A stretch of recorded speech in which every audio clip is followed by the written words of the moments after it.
I don't see in the Bible where Elijah prayed for food, even in famine. If you find it, please let me know. He was in service to God, and God made provision for all that he needed. There are limits to what you can receive from God, or rather, what God can entrust to you when you're not in faithful service to him. When I speak of service, I'm not talking about being a pastor or an evangelist. I mean a heart for God, a heart of God, a life of worship that honors and glorifies God. If God were to give you $1,000 with an instruction to steward after, a lot of us will be asking him for more when we can't even account for what he has given us already. Praying and seeking God for increase of members in the ministry has never been a bother for me. Does this mean I don't want more members? No, I do. I pray to be more faithful in what God has called me to do. I also pray that Christ be revealed more in my life. Jesus speaking in John 12:32, he says, when I am lifted up from earth, I will draw everyone to myself. Service to God is access to bread, water, divine healing, divine direction.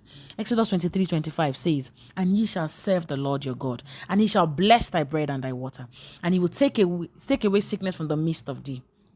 When you make Christ your shepherd, he will lead you beside still waters, you will not lack. Psalm 23:1-2.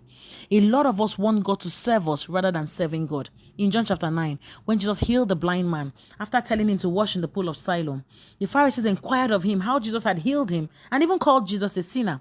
In verses 31, the man said, we know that God doesn't listen to sinners, but is ready to hear those who worship him and do his will. Very instructive. If you are a sinner or an unbeliever, seek forgiveness and repentance in God and be discipled. Please note that serving God is not just being active in church.